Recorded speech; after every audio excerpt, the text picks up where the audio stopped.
Hi, this is Stu Turgel, your host of the Phoenix File, a weekly news magazine and community conversation with the people and programs making a positive impact on the quality of life in our community. One of the Valley's most unique and acclaimed educational institutions is the East Valley Institute of Technology, better known as EVIT. It provides advanced career and technical education for East Valley students with more than 50 tuition-free programs offered at its two Central Mesa campuses. Students attend two schools, a half-day at their high school for academics and a half-day at EVIT for career training. EVIT students have a 98% high school graduation rate. 2 out of 3 go to college, and 92% are in college, jobs, or the military within 1 year of completing their training.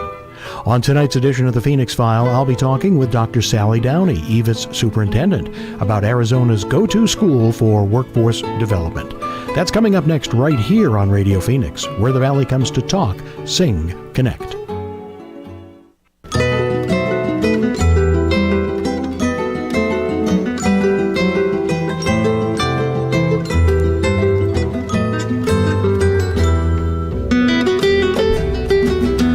Good evening, I'm Stu Turgel, your host of the Phoenix File, a weekly news magazine that features the people and programs making a positive difference on the quality of life in the Valley of the Sun.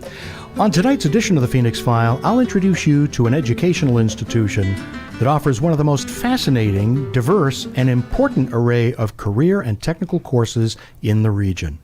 The East Valley Institute of Technology, or EVIT, has grown to become one of the best resources that Arizona students have to guarantee themselves success. Upheld as a model for career and technical education by the U.S. Department of Education, EVIT provides students with the advanced skills and training that they need to thrive in today's competitive job market. Joining me in the studio tonight to talk about EVIT is the school's superintendent, Dr. Sally Downey. Since 2000, Dr. Sally Downey has acted as the visionary for the East Valley Institute of Technology, Arizona's first joint technical education district with an emphasis on raising the bar for high-quality career and technical education. Approximately 4,000 to 5,000 high school students and adults attend EVIT central campuses each year, and EVIT also provides funding for another 20,000 students who enroll in career and technical education programs in East Valley high schools. Now, under her leadership, EVIT has been recognized multiple times as an A-plus School of Excellence by the Arizona Educational Foundation, Best Public School by the East Valley Tribune, and it was featured in Time magazine as Learning That Works. Sally has a bachelor degree in education from Indiana State University, a master's degree in guidance and counseling, and a doctor of education degree from the University of Oklahoma. Sally Downey, thanks for being here tonight, and welcome to the Phoenix File. Stu, it's my pleasure to be with you this evening. It's great to have you. Sally, how long has EVIT been in our area, and how and why did it get started? It was the vision of a few business leaders in the community back in 1996. Eddie Basha, John Whiteman from Empire, had a notion that they needed a school that could provide top quality career and technical education. So they took that idea to a Dr. Keith Crandall, who at that time was the principal of a school in Mesa, the Votech High School in Mesa. And he wanted to open that high school up to students more than just Mesa. So he traveled with his business friends to Oklahoma to find out how Oklahoma designed a system where students from many different districts could partake of the wonderful education that can happen at a central campus. It was his vision, along with the business partners, that made it happen. And their first location for EVIT was downtown Mesa. And then they went to the voters and asked the voters to support a bond to build our present campus, which is located at 1601, our big campus, on Main Street in Mesa, Arizona. Was Oklahoma leading the way in programs like Yes. the one that you developed here? For a long time, Oklahoma and Ohio have been the leaders in career and technical education. Oklahoma has 30, we call them area schools, like EVIT, so that all the citizens of the state have the opportunity, young and old, to become more acquainted to skills training and more competent in skills training. Well, back in the day, some of us who have a few gray hairs you used to refer to schools like EVIT as vocational training Right. schools. That was a fairly common term of art. But today it seems as though that term has been replaced by CTE, or Career and Technical Education. So tell us about the mission and the vision of EVIT. Absolutely. Well, we kind of feel like that maybe we could be called the engine of economic development as far as education is concerned, because the students that we serve, we have a couple sayings at EVIT. We think we can turn passion into paychecks, and we also think that every scholar needs a skill. So if our students, our high school students, can graduate with a license or a business and industry certification that allows them to make a decent living, then they can choose to go on to college, which so many of them do, or they can choose to work. That's our mission. Our mission is to be the workforce developer in the area and to work with business and industry after we identify the needs and provide programs for those needs. Well, you're a real economic engine Yep. for this region, and we were chatting before the show started tonight, and you were telling me about a recent gift of some diesel cabs, I think, from a company, and the reason that they were so generous is because they need a workforce. Absolutely, Stu. That's what drives us. If we can train our students to a caliber of training that our business partners can employ them, then they are very, very generous, and they help us with our mission, because we could not afford to buy some of the equipment. This recent donation from Navistar is 5 big rigs that have been driven down from brand new from Chicago and given to our diesel department for our students to learn on. Because what's the value of that? Oh my goodness, I mean, those are hugely expensive. I showed you a vehicles. picture. I did. They're I saw them. unbelievable. Yeah. I don't know. Yeah. I'm going to find out, because we certainly They want to have to give be credit. It's an enormous contribution. Millions. Yes. Millions of dollars. Yes. Yeah. Yeah. How is EVIT organized? I'm not sure that I understand. Is it considered public, private, charter? Does it have a different structure than any of that? It's a public school, and I call it an overlay district. We have a board that's elected by the voters, a 9-member board, that each one of our board members represents a particular division of our service delivery area. So we serve 10 school districts and are supported by a 5-cent tax. So let me make it real simple. If you live in one of our 10 school districts that we serve, and you have a home that's valued at $200,000, you pay $10 a year for EVIT. That's the 5-cent tax. So I would see that on my property tax bill? Yes, absolutely. Now, we are very proud to say that our central campuses still operate on that money that's generated. But a little different than in Oklahoma, where whatever the money was generated locally you could keep, this money goes back to the state and it's reallocated to EVIT on head count of students. I see. So why don't you tell us a little bit about what your catchment area is? you mean the areas that we serve? Mm-hmm. Well, there's 10 districts, and I'll try to name them all. Watch me forget one, and I'll be in trouble.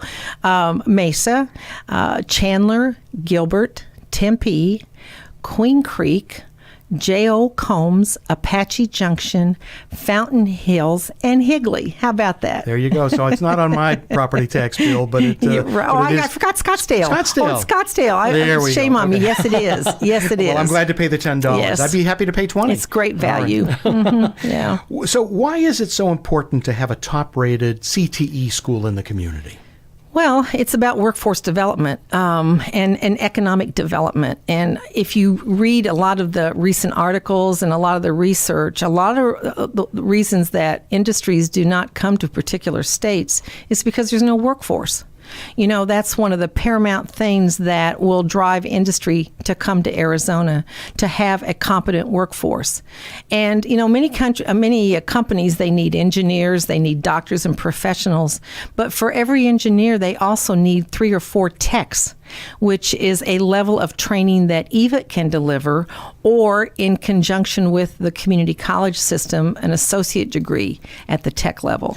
Big need for that. Are there other CTE schools in the Valley? Yes, there are. There are other serving JTEDs, other parts of the Valley and other parts of the state. Mm-hmm. Their design's a little different than ours. We have the Oklahoma model with the central campus, and the reason for the central campus, and the reason I think it works so well, is that no student is denied the opportunity to come to EVIT, because the sending district high schools, 50 plus of them, run buses. If they're in one of those 10 districts. Yes. So that's the criteria. That's the criteria. They have to be in one of those right. One of those 10 districts. Right. Sally, you mentioned you have more than one campus. You have multiple campuses and registered students who are very diverse in pretty much every possible way.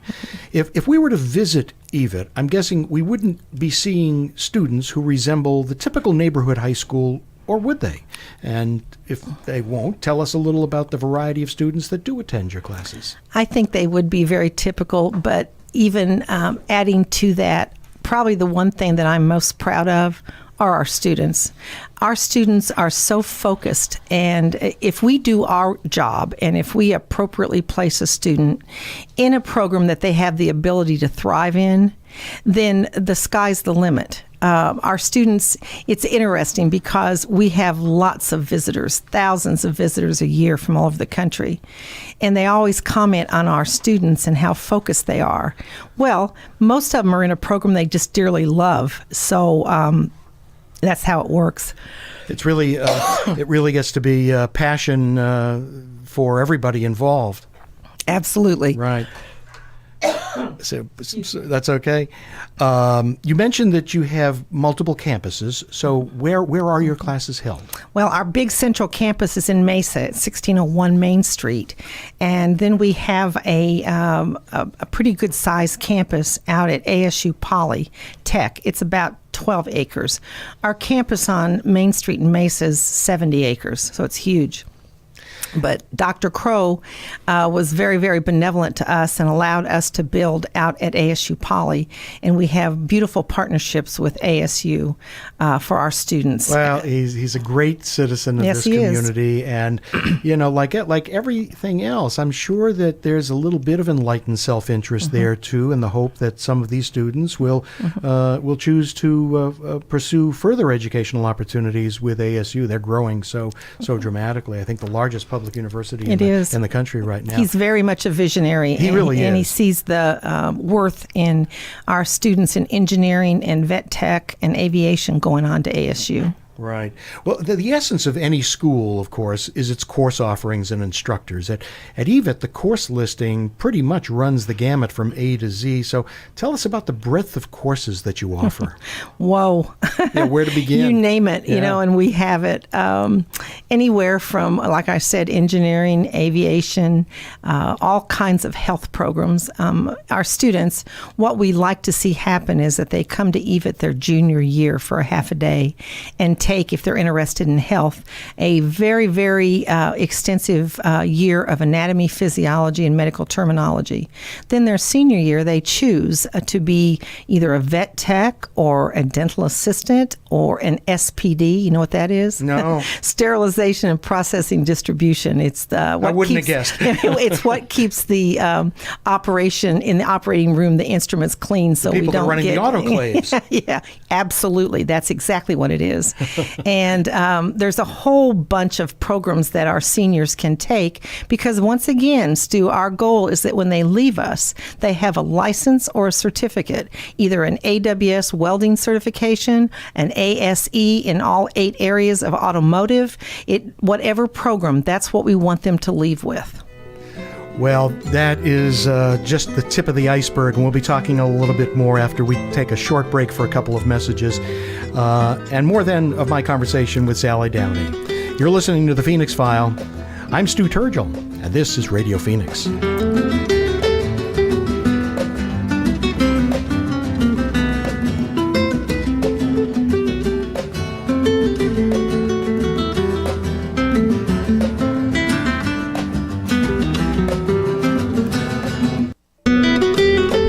back to the Phoenix File. I'm your host, Stu Turgel, and my guest in the studio tonight is Sally Downey. And now more of our conversation about EVIT, the East Valley Institute of Technology. Sally, we were talking before the break about the wide variety of courses that are offered at EVIT. What would you say some of the most popular courses are that students sign up for? Well, our health initiative has just brought all kinds of things to our campus. There's so many jobs in the health arena, and probably, I would say in the last 5 years, we've gone from maybe 200 students in health to about 1,000. So that's a huge interest. Anything in the health zone. Well, the hospitals in particular are the largest employers in our state, among the largest employers in our state, and it's a growing field with the aging population. Some of us getting closer to that time when more services are going to be required.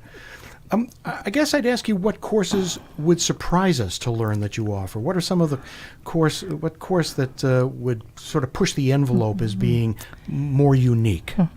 Well, I don't know how unique this is, but we have a huge cosmetology program, and embedded in the cosmetology program, we have the esthetician program, which is skin care. And I'm so proud of that program.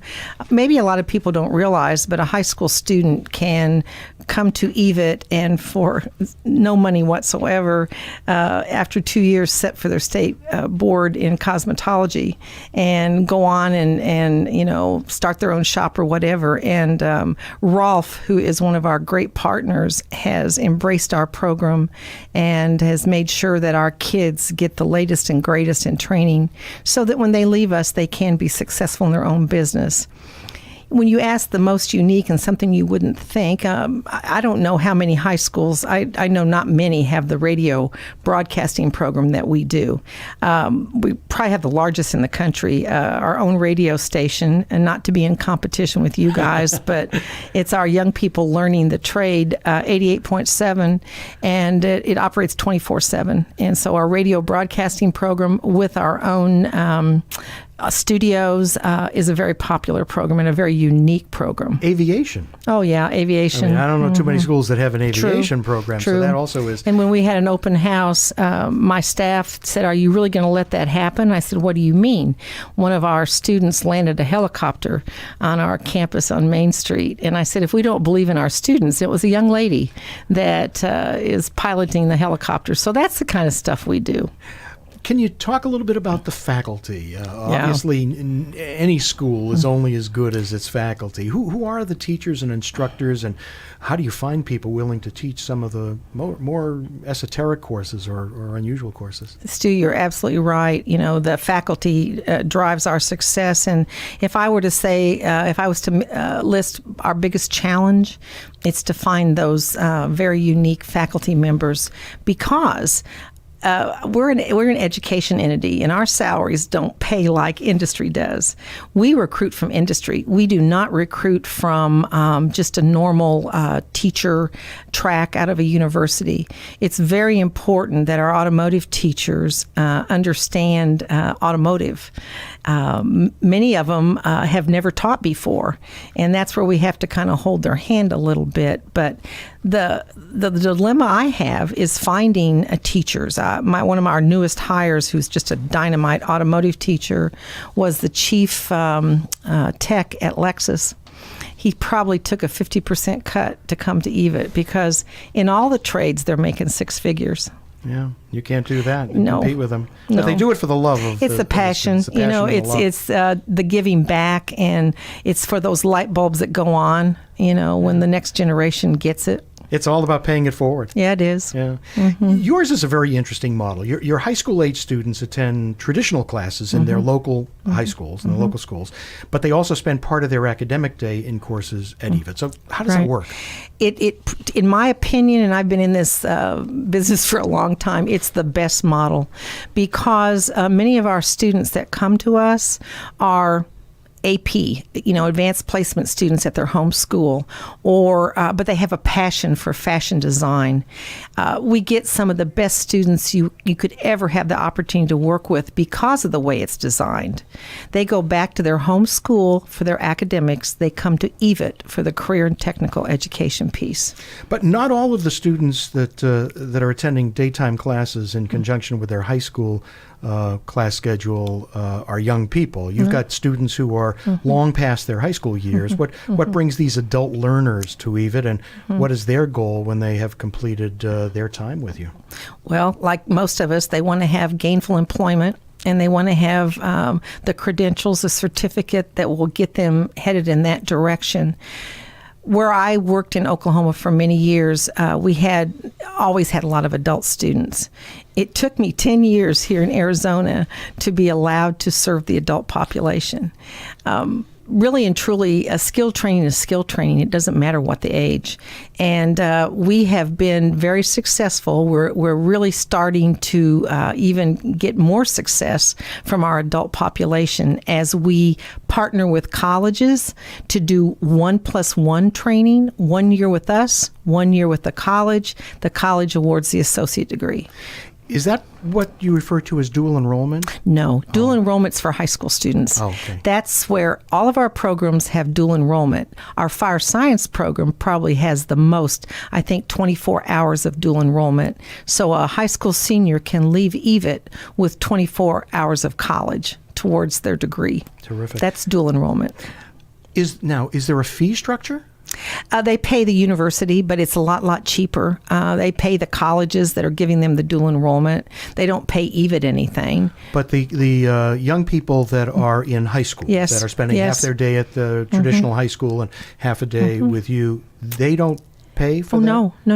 So then No, it's free. for them it is as though, because you said it's a public school. Exactly. Right. That's great. Well, let's talk numbers. Tell us how many students you've enrolled at any given time, or perhaps over the course of a year, and how does that split between high schoolers and adult learners? Well, last year, our enrollment topped 5,000. Now, when I say the 5,000, that's on our central campuses. That's the students that come and spend a half a day with us. A lot of our evening students are our adult students, although we do have some adults that come in the daytime. I'd say last year we probably served about 500 adults altogether. We have an apprenticeship program that meets on our campus 3 nights a week, and that's made up of adults that are already gainfully employed and come back for some additional training, and they use EVIT to do that. So about 5,500 students on our central campuses. But we also have about 20,000 students out in the sending districts in what we call satellite programs. So the career and technical education that's offered at the high school, if it meets the criteria that we are asked by the legislature to help them meet, then we fund dollars to them. Are there some particular challenges that you face? Well, one of the biggest challenges is continuing to find instructors. That's one of my. I sit on 3 national boards of different industries, and it's not just in Arizona; it's everywhere, because most of the people in the trade and industrial areas make so much money. It's hard to convince them to come and teach. So for traditional high school teachers who came out of college with an education degree, that isn't as much of an issue. No. But for people who are coming out of industry, which is where you're drawing a lot of your faculty, you really It's a real challenge. It's a real challenge. How do you do it? Oh, I plead and beg and try to find the right people. We're not always successful on the first go-around. I'm very proud of our diesel program, that our teacher that has taken that program and taken it to the next level. He was a gentleman from Chicago that owned a business and sold his business, and the money wasn't that important anymore, and he wanted to teach, and it shows because his passion has just driven the program to the next level.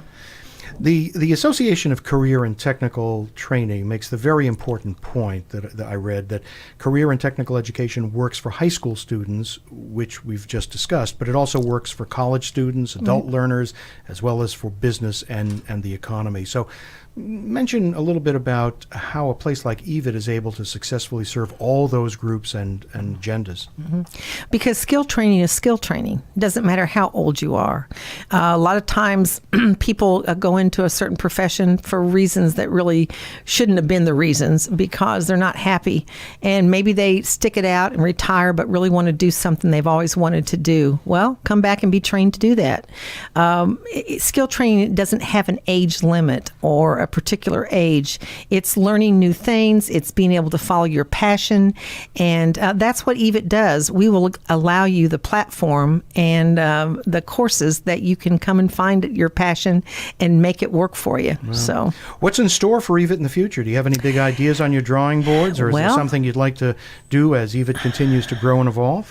Actually, we are planning on starting a truck driving training school, because there's such a huge need. Swift has I don't know how many thousands of trucks that are just not even going on the road because they can't find drivers. So that's something that we hope to bring to fruition in the not too distant future. Well, it's very clear to me, anyway, that EVIT is offering some excellent educational opportunities that prepare youth and adults for careers at a time when the demands for a really competitive workforce have never been greater. Sally, thanks for your leadership at EVIT, and thanks for being here tonight. Stu, it's been my pleasure. Thanks for inviting me. Well, that's our show for this week. Thanks again to my guest tonight, Dr. Sally Downey of EVIT, the East Valley Institute of Technology. Join me next week for another conversation about the very best in our community who are improving the quality of life in the Valley of the Sun. And until next week, thanks for listening to The Phoenix File. For Radio Phoenix, this is Stu Turgel.